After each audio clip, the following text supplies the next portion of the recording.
Hi guys, मेरा नाम आरिफ और आप देख रहे हैं मेरे YouTube channel that guy Arif. Guys channel में आप सभी का बहुत बहुत स्वागत है। और वीडियो को शुरू करने से पहले सबसे पहले यार सॉरी, मैं आपसे माफ़ी मांगना चाहता हूँ।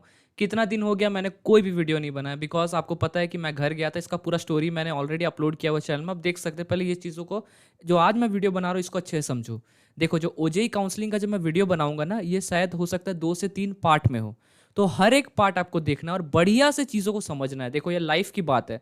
बहुत सारे बच्चे वेट कर रहे थे कि मैं जब वीडियो बनाऊंगा उसके बाद वो अपना ओजेई का फॉर्म भरेंगे। तो उसी के वजह से मैंने अभी अभी मैं आया हूँ और मैं बढ़िया से आपके लिए वीडियो बनाने के लिए सब चीज़ें पूरा प्लान करके रखा हूँ। आगे देखिए, आप पीडीएफ भी खुला हुआ है। हर एक पॉइंट आपको बढ़िया से बताऊंगा, चीज़ें एक्सप्लेन करूंगा। कोई भी पॉइंट मिस मत करना और चीज़ों को अच्छे से समझना, उसके बाद फॉर्म फिलअप करना। बिकॉज क्या होता है, कभी कभी आपका मार्क्स बहुत अच्छा आएगा, रैंक बहुत अच्छा आएगा, लेकिन फिर भी आप फॉर्म भरने में कुछ गड़बड़ कर देते हो, गलती कर देते हो, तो आपका कहीं ना कहीं जो आपका मनचाहा कॉलेज होता है ना, वो नहीं मिलता है। तो इस चीज़ से बचना है और बढ़िया से बढ़िया कॉलेज हमें लेना है, यही हमारा टारगेट रहता है। तो मैं आपको हर एक पॉइंट बताऊंगा। देखो, ये मेरा खुद का बनाया हुआ पॉइंट नहीं, उनका खुद का ऑफिशियल वेबसाइट का पॉइंट है, तो इस पॉइंट में कोई भी दिक्कत नहीं होगा।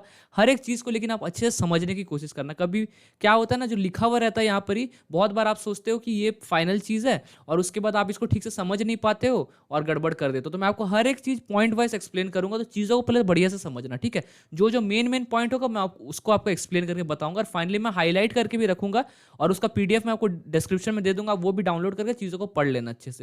लेकिन सबसे पहले वीडियो को देखो और समझने की कोशिश करो। देखो यार, सबसे पहले मैं आपको बता रहा हूँ, ये जो ओजेई की जो काउंसलिंग होगी ना, ये टोटली होगा ऑनलाइन। ठीक है, इसमें कोई ऑफलाइन प्रोसेस नहीं होता। पहले ऑफलाइन में ओजेई की काउंसलिंग होती थी, अभी पूरा काउंसलिंग क्या होगा, ऑनलाइन की तरह से होगा।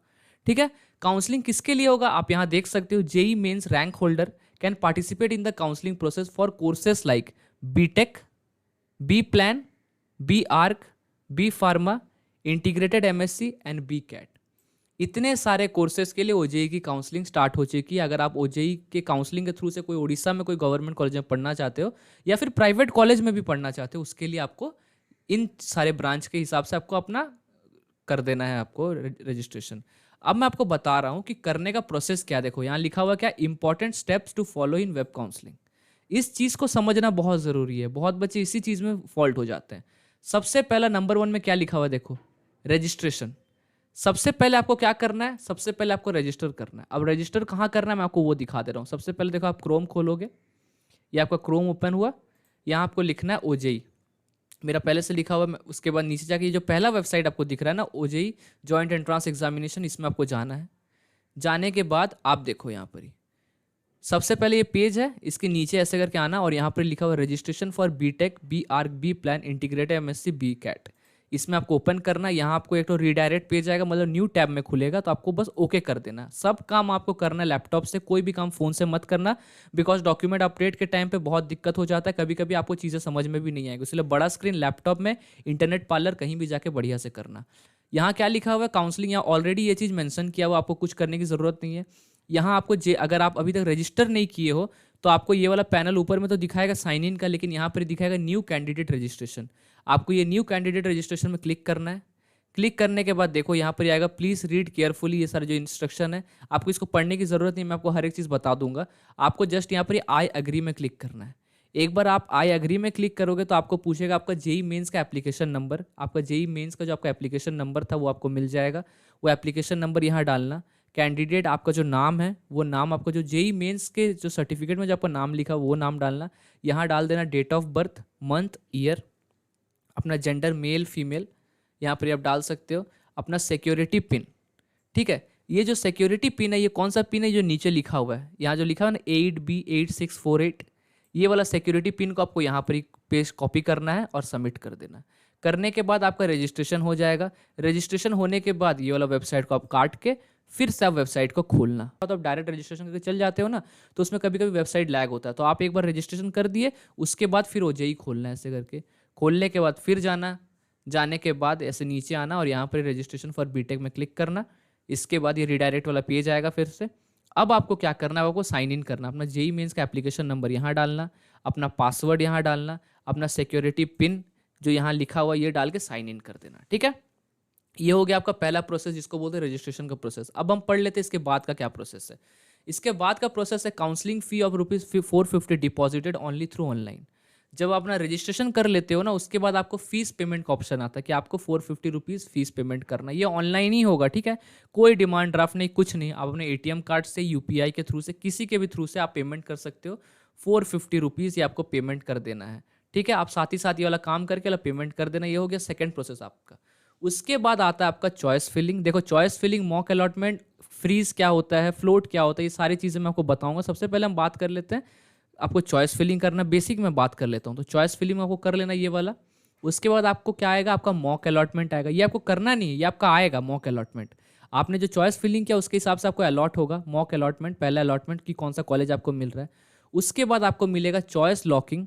आपको जो कॉलेज मिला है, क्या आप उसको लॉक करना चाहते हो या फिर आप फ्रीज करना चाहते हो या फ्लोट करना चाहते हो, वो वाला ऑप्शन आपके पास खुल जाएगा 5th नंबर पे। तो वो जब आप अपना फॉर्म भर दोगे उसके बाद ये वाला बात का प्रोसेस है, ठीक है। उसके बाद आपका अलॉटमेंट राउंड 1 आएगा। राउंड 1 में आपको कोई सा कॉलेज मिलेगा, ठीक है। अब आपको समझो, आपका राउंड 1 में जो आपको कॉलेज मिला, वो कॉलेज आपको पसंद आ गया। अगर पसंद आया तो आप फ्रीज करोगे, और अगर पसंद नहीं आया तो आप फ्लोट करोगे, ऑटो अपग्रेडेशन में छोड़ोगे। इसके ऊपर मैं बताऊंगा, पूरा अच्छे से वीडियो बनाऊंगा इसके ऊपर में, लेकिन चीज़ों को पहले बेसिक समझ लो, ठीक है। मैं आपको बेसिक आउटलाइन बताता हूँ, 3 वीडियो बनाऊंगा, आप हर चीज़ समझ जाओगे।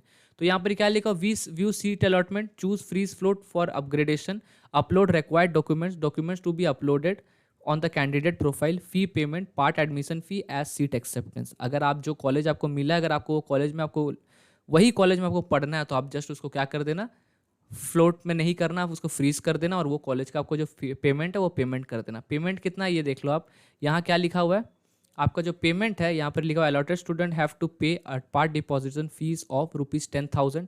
ये जो आपका सीट अलॉटमेंट फीस जो 10,000 है, ये आपका जनरल के लिए है, और 5,000 जो है ये आपका ST/SC कोटा के लिए, ठीक है। आप नेक्स्ट पेज में देख सकते हो, यहाँ पर ही ST/SC कोटा के लिए आप 5,000 रुपीज़ आपका फीस पेमेंट है।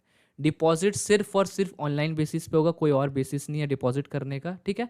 Uploaded documents will be verified. आप जो डॉक्यूमेंट अपलोड करोगे अपना, क्लास 10th, क्लास 12th, उसके बाद जितने भी सारे डॉक्यूमेंट्स वहाँ पर ही मांगते हैं आपको जेई काउंसलिंग में, सारे डॉक्यूमेंट्स आप जो अपलोड करोगे, रेसिडेंट सर्टिफिकेट हो गया, जितने सारे डॉक्यूमेंट आपको मांग रहे हैं, वो सारी चीज़ जब अपलोड करोगे ना, उसके बाद आपको जो ऑफिसर होते हैं, जो वेरीफाइंग ऑफिसर होते हैं, वो वेरीफाई करेंगे वो सारे डॉक्यूमेंट को।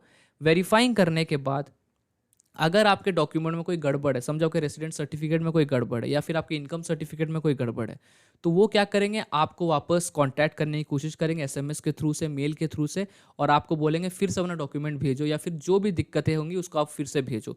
तो अपना फ़ोन नंबर को हमेशा एक्टिवेट रखना, अपने जीमेल अकाउंट को हमेशा एक्टिवेट रखना, और बार बार उसको चेक करते रहना, ठीक है, ताकि कोई भी फॉल्ट आपका ना हो। क्योंकि एक बार अगर ये फॉल्ट हो गया, देखो यहाँ क्या लिखा हुआ है, if you fail to attend the query raised by the document verifying officer within the specified time, your document verification will be cancelled and seat allotted will be withdrawn।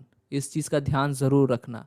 अगर कोई भी आपका सीट अलॉटमेंट ऑफिसर, अगर आपका कोई भी आपको message करता है, अगर आप उसका रिप्लाई नहीं करते हो, या फिर आपको मेल आता है, आप उसका रेस्पेक्टिव डॉक्यूमेंट अपलोड फिर से नहीं करते हो, तो आपका जो रजिस्ट्रेशन है वो फ्लॉप हो जाएगा और आपका 1 साल पूरा बर्बाद हो जाएगा। इस चीज़ का ध्यान ज़रूर रखना, ठीक है। उसके बाद क्या लिखा हो देखो, during document verification if the candidate fails to provide required documents in support of the seat allotted category, sub category TWF और आपका women etcetera, document verification will be unsuccessful. इसका मतलब क्या, मानो आपने TFW मतलब ट्यूशन फी वेवर के हिसाब से आपने अपना फॉर्म फिलअप किया था, ठीक है, लेकिन अगर आपने फॉर्म फिलअप करने टाइम में TFW के हिसाब से कर लिया, लेकिन जब आपका सीट अलॉटमेंट के लिए आप एक तो आपको जगह मिलेगा जहाँ आपका फिर से आपको सारे डॉक्यूमेंट्स का रीवेरिफिकेशन होता है, फिजिकली आप जाके वहाँ पर ही करोगे वो वाला जगह में जाके, तो वहाँ पर ही जो ऑफिसर होते हैं ना, वो आपका डॉक्यूमेंट को फिर से देखेंगे, जो जो डॉक्यूमेंट आपने ऑनलाइन अप्लाई किया था सेम डॉक्यूमेंट आपका है कि नहीं। अगर समझो आपने TFW के हिसाब से आपने अप्लाई किया,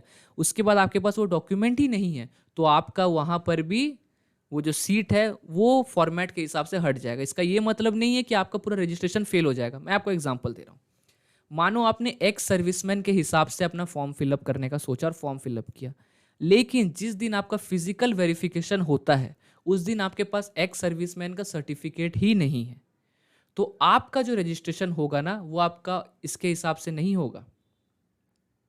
आपका द कैंडिडेट क्या लिखा हुआ देखो, the candidate will be eligible for allotment of the seat with the revised profile based on the vacancy of the subsequent rounds. मतलब आपका जो डॉक्यूमेंट वेरिफिकेशन होगा ना, वो आपका जो आप एक्स सर्विसमैन के हिसाब से कर रहे हो या फिर TFW के हिसाब से कर रहे हो, उसके हिसाब से बिल्कुल नहीं होगा, नॉर्मल हिसाब से हो जाएगा। इसका मतलब चांसेस बहुत कम हो जाएंगे एडमिशन होने का, अगर आप कोटा के थ्रू से एडमिशन लेना चाहते हो। इसीलिए मैं आपको बता रहा हूँ, अगर TFW के हिसाब से करना चाहते हो, ST SC के हिसाब से करना चाहते हो, एक्स सर्विसमैन के हिसाब से करना चाहते हो, फिजिकली चैलेंज के हिसाब से करना चाहते हो, वुमेन के हिसाब से करना चाहते हो, ये सारी जो सब कैटेगरीज है इसके हिसाब से अगर एडमिशन कराना चाहते हो तो अपने सारे डॉक्यूमेंट्स ऑन टाइम पे बढ़िया से रेडी रखना अपने पास, और कोई भी डॉक्यूमेंट भूल करके मत जाना। सारे डॉक्यूमेंट्स बढ़िया से एक एक डॉक्यूमेंट को रखना अपने पास, ताकि कोई भी दिक्कत आपको ना हो। उसके बाद हम यहाँ पढ़ लेते हैं क्या है लिखा हुआ है, देखो 12th में, withdrawal by candidates not willing to continue in the counselling process, the option will be made available as per the counselling schedule. मानो आपने OJEE का काउंसलिंग में फॉर्म भरा उरा सब किया, उसके बाद आपको मन किया नहीं मैं 1 साल का ड्रॉप लूंगा, मैं इस साल OJEE का काउंसलिंग में नहीं बैठूंगा। आप क्या करोगे, अपना OJEE का काउंसलिंग का प्रोसेस को कैंसिल कर सकते हो। ये कैंसिल का ऑप्शन आपको स्टार्टिंग में नहीं आएगा, आपका जब एक बार मॉक अलॉटमेंट में आपको सीट अलॉट हो जाएगा उसके बाद आपको आएगा आपका कैंसलिंग। अगर आप कैंसिल कर देते हो आपको जो पूरा पैसा है वो आपको रिटर्न मिल जाएगा, कोई दिक्कत वाली बात नहीं है, वही लिखा हुआ बेसिक यहाँ पर ही। उसके बाद क्या है, अलॉटमेंट राउंड 2। अलॉटमेंट राउंड 2 में क्या है, newly allotted student have to follow step 7 through 10।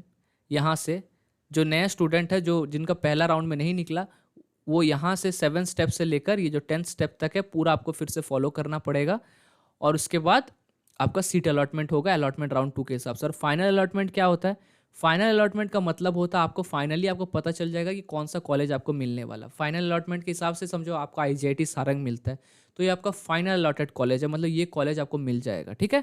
यही कॉलेज में आपको पढ़ना है, आपका बेसिक का मतलब यही होता है। उसके बाद अगर मैं आपको बेसिक बता दूं, ये मैंने आपको यहाँ तक बता दिया 18 तक, follow the notice of the allotted institute to report there for final admission, ठीक है। फाइनल अलॉटमेंट में क्या होता है, समझो आपका फाइनल अलॉटमेंट का प्रोसेस हो गया, आपका हर प्रोसेस हो गया, आपने अपना फॉर्म को फ्रीज कर दिया था, चॉइस लॉक कर दिया था, आपको कॉलेज मिल गया IGIT सारंग में कंप्यूटर साइंस ब्रांच, या फिर कोई भी ब्रांच, या फिर VSCCUT में कंप्यूटर साइंस ब्रांच, या फिर कोई भी ब्रांच। आपको अपना फाइनल कॉलेज का वो सब पूरा डॉक्यूमेंट मिल जाएगा, ऑनलाइन आप डाउनलोड कर लेना, और बाकी जितने भी सारे डॉक्यूमेंट है वो सारे डॉक्यूमेंट भी अपने पास रखना, और कॉलेज के वेबसाइट में जाना, और वहाँ पर ही नोटिस आएगा कि कब आपको आके यहाँ पर एडमिशन कराना है। आपको डेट वेट सब मिल जाएगा, हर एक नोटिस मिल जाएगा उनका वेबसाइट में। तो उनका वेबसाइट में जाके आप देख लेना, और वही डेट को वो कॉलेज में रिपोर्ट करना, टाइम में रिपोर्ट करना, सारे डॉक्यूमेंट्स लेके जाना, और वहाँ पर ही आपका एडमिशन हो जाएगा। तो यही बेसिक मैंने आपको 18 पूरा बता दिया। अब मैं आपको एक एक पॉइंट को डिटेल में बताऊंगा, जो बताऊंगा मैं अगले वीडियो में, जिसमें मैं आपको ये वाले सारे पॉइंट एक्सप्लेन करूंगा, रजिस्ट्रेशन के सारे पॉइंट एक्सप्लेन करूंगा कि एप्लीकेशन फॉर्म कैसे भरना है, क्या क्या प्रोसेस होता है, कि अपना पासवर्ड किस तरह से देना है, क्या क्या डॉक्यूमेंट्स आपको वेरीफाई करने हैं, हर एक चीज़ आपको बताऊंगा, वो नेक्स्ट वीडियो में बताऊंगा। इस वीडियो के लिए बस इतना ही। अभी जाओ, ये वीडियो अगर आपने देखा इसके बाद तुरंत मैंने नेक्स्ट वीडियो भी अपलोड किया, वो वीडियो को भी जाके देखो, ठीक है। उसमें लिखा रहेगा सेम टॉपिक और सेम थंबनेल रहेगा, बस वहाँ लिखा रहेगा पार्ट 2, ठीक है। वो वीडियो को भी जाके देख लो। तो ठीक है, नेक्स्ट वीडियो में फिर मिलते हैं।